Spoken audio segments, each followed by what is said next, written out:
to Cloud and Clear, the podcast by SADA for innovative business leaders and technology enthusiasts, where we explore how Google Cloud is transforming the industry and what that means to you. Now, here's your host, Tony Safoian. All right, my very special guest today is none other than Kelly Harlan, Head of Engineering for our G Suite organization. Thank you for having me. Otherwise known as People Transformation. You know, we kind of like bucket it all into that, which is, I think, a good name for it. It is a good name for it. Yeah. I've been waiting to get you on for a while now. My schedule's very busy. You're very busy. We're very busy. I think thematically, that matches a lot of things I want to talk about with you today. Perfect. First and foremost, what I'm very proud of is your personal growth at SADA Systems. Yeah. 6 years, 6.5, 6 years, 8 months, a long time. Yeah. And this is not the role that you started with. It's not the role you always had. No, it's not. So when I first started here, I started on our enterprise support services help desk. What is the name of that? Yeah. Is it ESS? ESS. I started on our ESS team, worked a lot of different help desk tickets when I started there. Yeah. Happened to sit in the seat where the former G Suite help desk person sat before he left. So all of the G Suite tickets just came to me. Everyone was like, "You're going to take those." It's like, okay, cool. It's not like you managed G Suite before. I had used my personal Gmail before and used Drive in college, but nothing to the extent of administrating G Suite. Right. So got my hands dirty with a lot of the G Suite administration, all of the help desk tickets around directory sync, password synchronization, anything and everything G Suite that came through our help desk sat on my desk. I think after about 18 months, got roped into and pulled into our deployment team. And so was still handling some of our help desk tickets. A lot of the Postini transitions were happening at the time. So those kind of followed me out of service desk into deployment. Worked on quite a lot of projects at the beginning of my deployment career. And then Colgate came in, and my boss at the time was like, "All right, you're going to get the Colgate project." Like, great. That was quite a level up for the entire ecosystem. Certainly for SADA. Yes. But I think it was a rare type of project even for Google anywhere in the world around. I think the level of ambition around that project. Yeah, so getting pulled into the Colgate project as your first big project. Yeah. It was very intimidating. We had a great team internally and externally, so the Colgate team was awesome as well. I learned a lot from that project, not only technically but also in terms of being able to be honest with yourself and not try and hide what I don't know. You know, we would come across very unique situations, and the ability to be comfortable with saying, "I'm not sure about that answer, but I can get that answer for you." Very important skill. Very important skill. So, you know, those larger projects brought out that type of consulting for us at SADA as well. And then, you know, after Colgate, took on a few more larger projects, and then my boss at the time, Tim, moved into our GCP team, and they needed someone to step up and fill that role of managing the G Suite engineers. And I think our team loves working with you and having you as their leader, and I know our customers love having you as their leader. But the Colgate project, you're sending me back now, because I was very involved in that. And you talked about the posture of being, you know, completely transparent with customers about what we knew and didn't know. First and foremost, there was a lot of things in that environment were completely new to G Suite and to Google. It wasn't like just new to us. And I remember we talked to them, then we download a bunch of stuff, then we talked to Google, and then we talked to them together with Google. And that project also made me realize the unique role that we have with customers, sort of over and above Google's role. Yeah. We could tell them things that Google couldn't tell them. Exactly. We had to direct them in a way that Google was not comfortable directing them. Yeah. And I thought, those late night calls, with Micro and like the team out of India or whatever, it was like 9-10 p.m. for us, but they're very important calls. And they were debating like the best approach. And I remember finally saying, like, we're going to take the lead in the consultative approach. Yeah. I remember there was one instance as well where, best practice for mail routing, let's say. And I remember we had conversations going back and forth. We already weren't doing like technical Google best practice, but we were trying to go for like, this is SADA best practice. Right. But really it was a whole conversation around that might be SADA'S best practice. That might be Google's best practice. But what is best for Colgate? What is best for us? And having that realization after that meeting of like, I'm trying to make something happen that's, it will work. It ended up working just fine. But we need to make sure that Colgate, the customer, was comfortable with it and it worked for their best practices as well. Balancing our prescriptive approach, which we like to do, 70-80% completely prescriptive, but allowing for that 20-30% of flexibility, that is also a very difficult balance. Very difficult balance. So how do you manage that? I would say a lot of that comes from documenting what you have seen in a customer's environment. Say, okay, here's how we've seen you work. Here's X, Y, and Z. Here's what we typically would recommend based off of best practices. You are telling us that this best practice won't work. So let's look at your 3 or 4 different options. Maybe it's one additional option.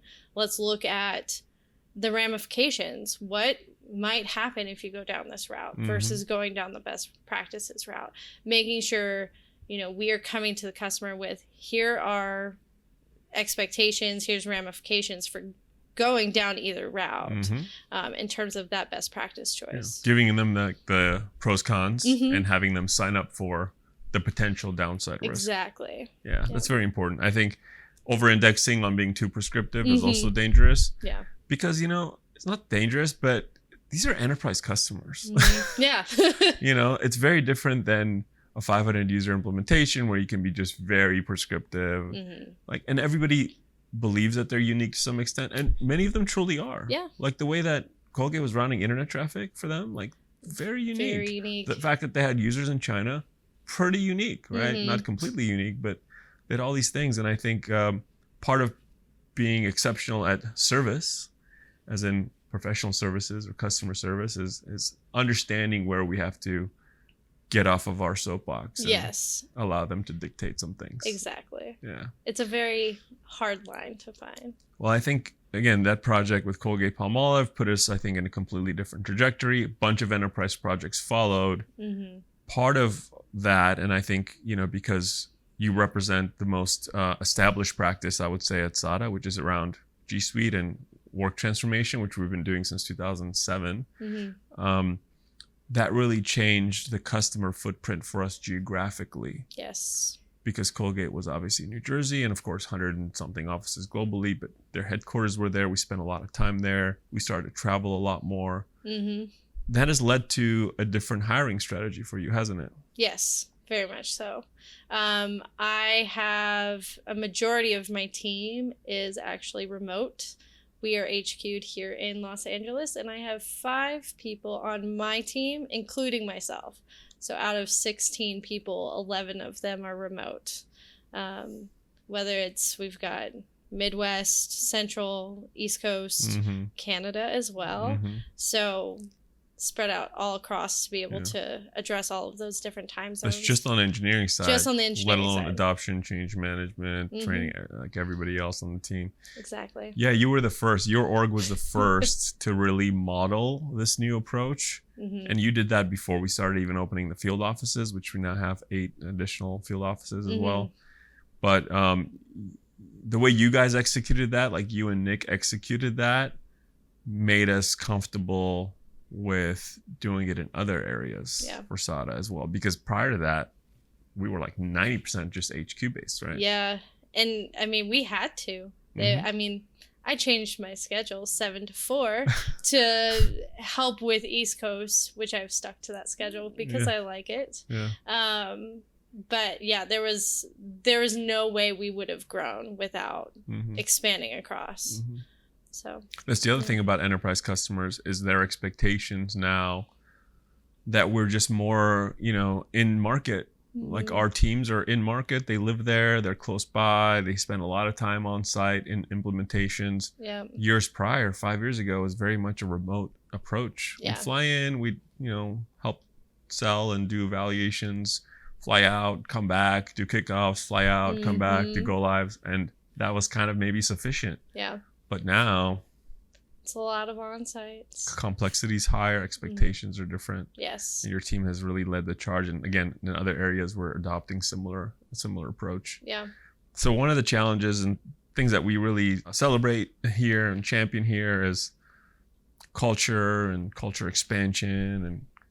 And but it's a very different set of activities when you're all co-located versus when you're now very spread out.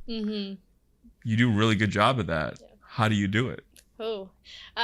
So a few different ways, and I get asked this in interviews all the time, by the way. The people you're hiring ask this? For people I'm hiring, so we have chat groups. We actually have a lot of demarcated chat groups. So we have one specifically for work. And hey, I have this problem, and it has all 16 of us in there. I have this problem. Can somebody jump in and help me out? Somebody will throw a video link in there, and whoever can join will join. We've also got our fun chat groups as well, completely demarcating like, oh, hey, look, who got Disney Plus? Additionally, we have weekly team meetings. And what we've started doing this year actually is we just have a running slide deck. And if people want to voluntarily say, hey, this is what I did this week, just as a personal, like, I ran a 5K this weekend. Put that in the slide deck. We just kind of see what's going on with everybody's lives, celebrating people moving, buying houses, and life events. We love life events at SADA. All of the life events, or even if you went to a different conference over a weekend, show those pictures, tell us what you saw. So we take time during our meetings to go through the personal aspect. Again, completely voluntary. You do find with especially the technical world, you get a lot of quieter people. So just fine. Which is totally fine. You don't want to force anyone to participate, but it's always there, always open. What happens at the weekly meetings mostly? Is it I know you said there's some sharing that happens, just like life stuff, which I think is obviously important to build those connections. You're there for each other a lot. Sometimes crazy hours, sometimes crazy travel schedules, so the team flourishes based on your ability to align and work in concert with your teammates. But what else goes on in those weekly meetings? So in those weekly meetings as well, we'll go over any outstanding projects, whether that's issues in projects or, hey, did you see anything interesting this week in one of your projects?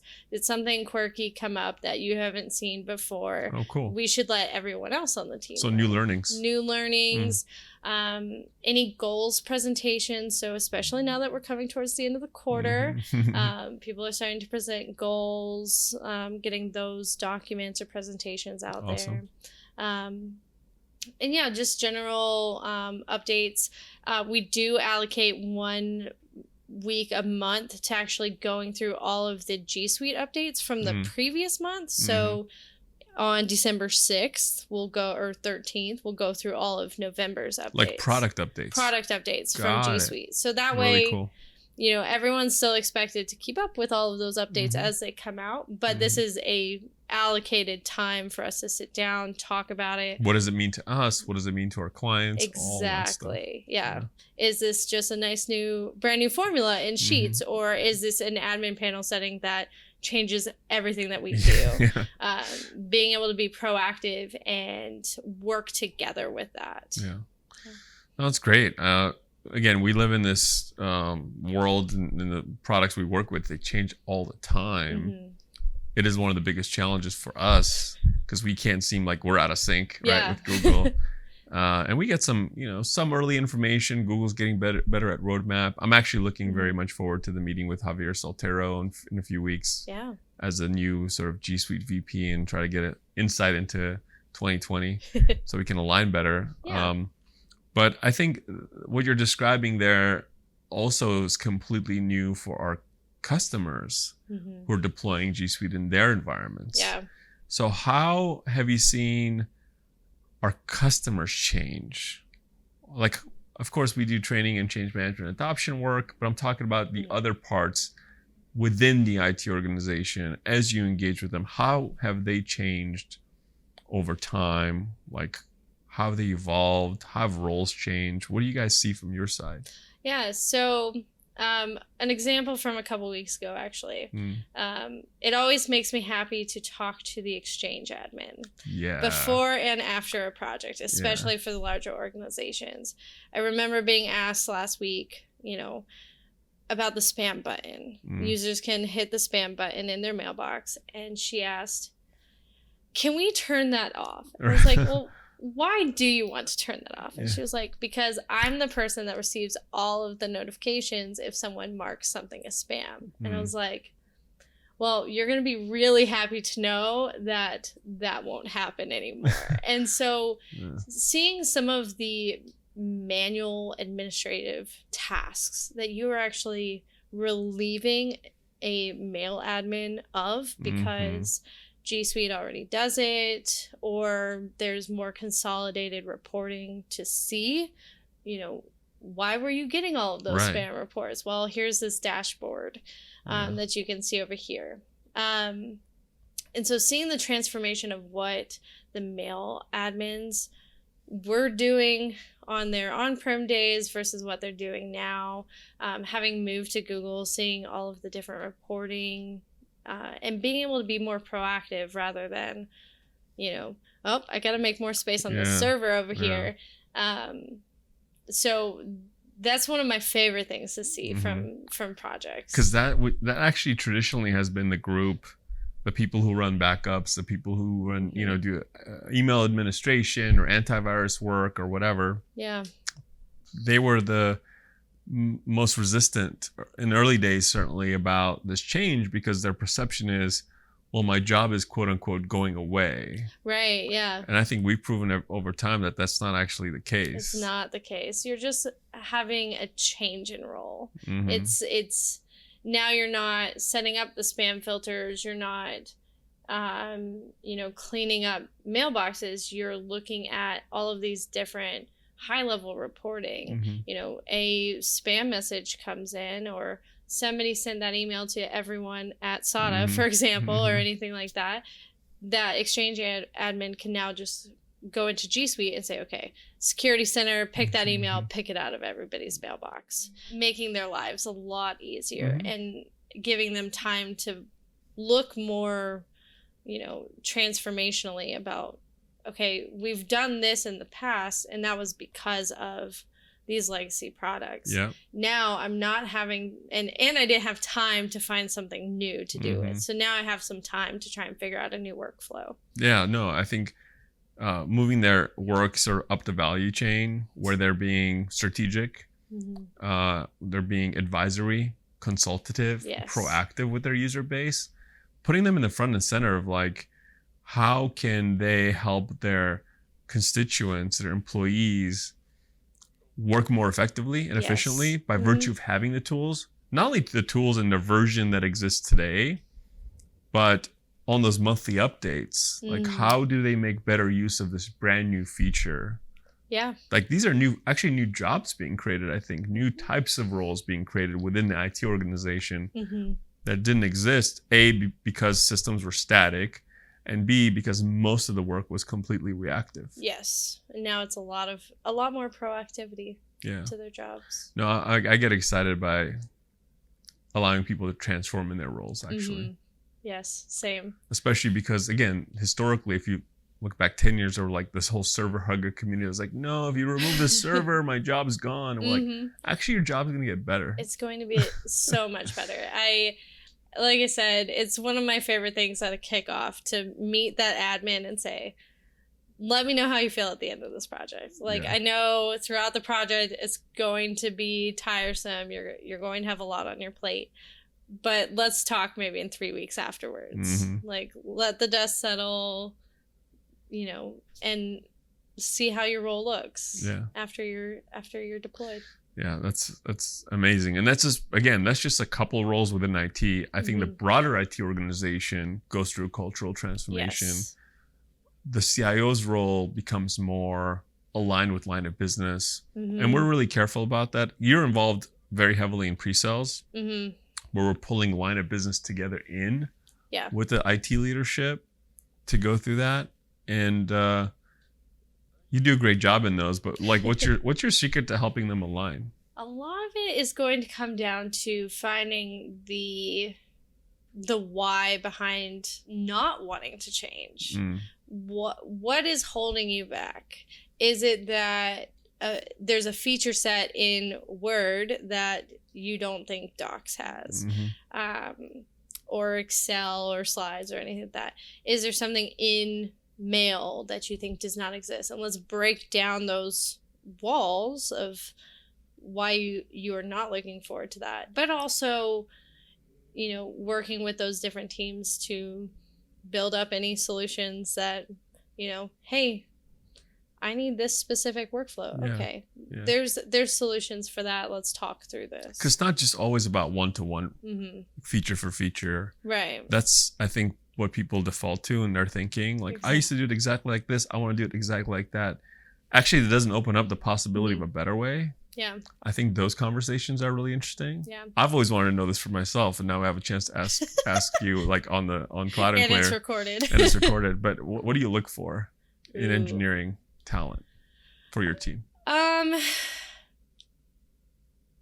First and foremost, drive and, a love of innovation. If you're a person that wants to just do things the way you've done things and I don't want to change, maybe not the best fit. Yeah. In terms of, technical expertise, I was a person who was given a chance. I knew nothing about G Suite when I started here. Even my first job out of college, didn't know anything about networking, and I was given a chance. Yeah. So there are some things. You were like a maths major. I was a math major, yeah. And then started with network switches. But I was given a chance. Yeah. And so, knowing G Suite actually is not one of my job requirements. It's a nice to have. It's a benefit. Well, it's good because not a lot of people know that well. Not a lot of people know G Suite. Yeah. There's certain things that, aren't available for training anymore. So like Exchange administration. It's really hard to find trainings on on-prem Exchange, at least anymore. True. Knowing which part of the technical expertise I need coming in versus, I can teach you G Suite, or I can hand you the materials to help you teach yourself G Suite. But having that drive to learn, having the drive to help people as well, because a lot of our job is actually empathy with the customer. It's not easy for them, and which makes it sometimes not easy for us either. Our engineering roles are unique. Like, we have a product group here, of course, and we build things, but engineers that are just sort of building product versus ones that work at a consultancy. Mm-hmm. It's a little bit of a difference just in terms of what they like to do. You do have to be able to talk to people for that role, to transform people from Exchange to G Suite. You have to be able to talk to them, understand what they're going through, and sometimes you just need to listen to that Exchange admin vent to you. Yeah. And, Therapy. And I understand. And yeah, it's a very unique role. And so you kind of go into interviews with people and you're like, okay, can they carry a conversation with me? You know, nerves aside. Yeah, sure. So yeah. That's Hopefully good. that helps. I'm not going to give away all the secret sauce. No, it's not recorded. That's the maybe perfect amount of secret sauce right there. No, I agree with you. I think there's a commonality in all of our hires. Like, we are a service organization, Mm-hmm. but we also expect engineering excellence. And we do believe that people can learn the technology. Yeah. Because most of what we do, there's not a huge foundation for. There's not like cloud search experts for Chad to hire. Like, he has to build them, right? Exactly. Find the people that have the acumen and the desire and the will, and to help support them. Mm-hmm. I do love the fact that we have so much excellent homegrown talent. Yeah. That we've had the opportunity to create people in roles that are amongst the best in the world at what they do. Yeah. But we don't always now have 5 years to make someone the best at what they do. We have to do it in like 6 months. Yeah. Yes, exactly. So there's that pressure. I think I have a few people who hired within a year, and all right, you're shadowing, or you are second on this large project over here. Yeah. So because you were given a shot, I think that makes you more optimistic. Yeah. Too. Yeah. And supportive of that journey. And I think that's one of the best ways to do it. Yeah. We have to have that combination of like senior expertise from outside in some areas, with homegrown talent, with a lot of mid-level junior people mixed in. I think that creates the best environment. Oh yeah, definitely. So 2020, if you could have like a crystal ball, like, what do you see happening with the product, with the direction? I know that, obviously Javier's here now reporting directly to TK. He just got here. But the fact that structure is being set up, it means there's some big plans. And I know maybe, you get some roadmap stuff and other signals. What do you feel that's kind of happen in the world of G Suite and work transformation? If you were to guess, I'm not going to hold you to it. Guess. Identity is a huge thing on the GCP side. Mm-hmm. There's a large push with Google Cloud Identity. Mm-hmm. I'm very excited to see what comes out of that. Yeah. Between everything from mobile device management, Chrome device management, and Chrome, like the endpoint management, via your Chrome browser, all of those have taken huge steps just in the last year. Mm-hmm. I can't imagine that stopping anytime soon. I know there's a lot coming for mobile device management, which I think will make a lot of people excited. Nice. That is a sticking point. A lot of our customers end up deploying like AirWatch or something else, keeping what they had. Yeah. And it kills me because it's so expensive. Mm-hmm. I'm like, I wish we could take that cost out too. Yeah.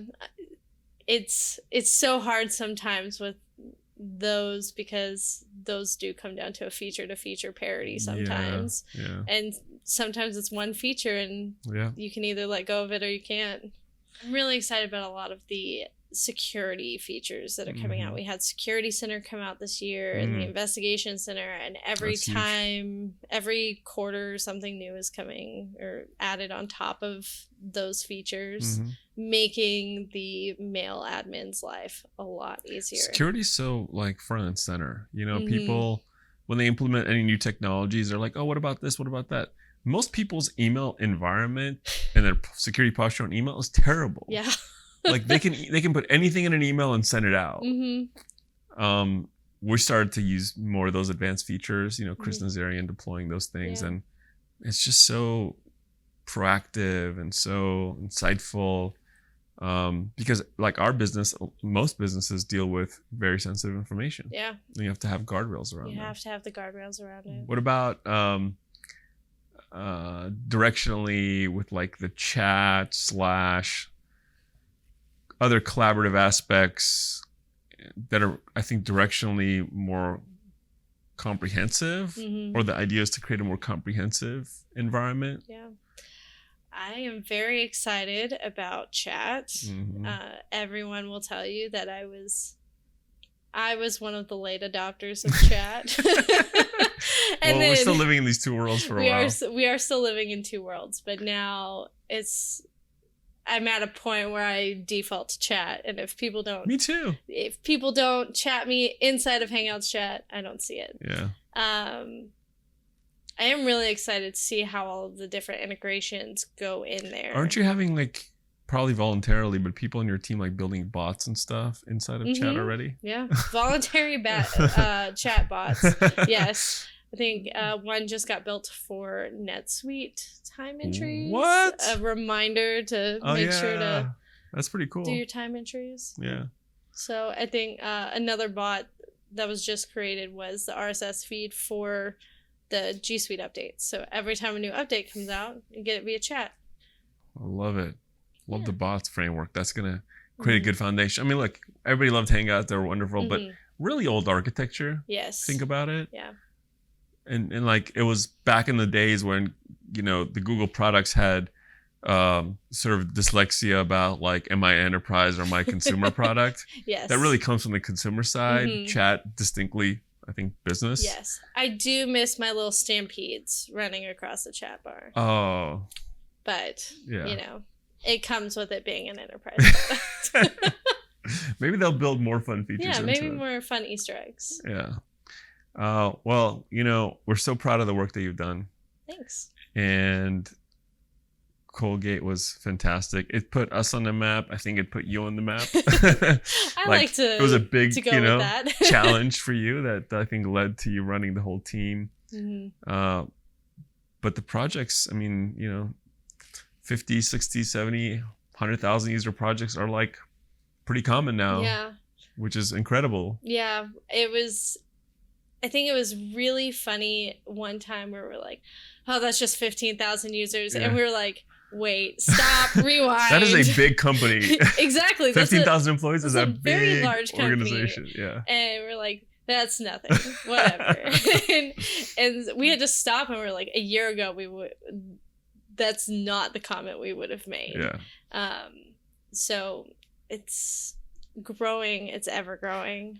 The sales team gets a lot of credit for our market position, but they actually attribute the credit to you and Nikki and Jessica and the team. Yeah. Because we can be invited to these deals and opportunities, and we certainly couldn't close them if it was not for the exceptional reputation in delivery and engineering. So kudos to you. Thank you. Keep up the good work. And we're only as good as what the last customer is willing to say about us. Yeah. And I know you take that very, very seriously. Very seriously. My whole team does. That's why we love having you on the team. And hope you're ready for more in 2020. Woot woot. We are at 162 go lives as of right now. Wow. So we'll be keeping track next year to see how that number increases. Yeah. Well, I have a feeling we're going to beat it. Yeah, definitely. Thank you for being on Cloud and Clear, Kelly. Thanks, Tony.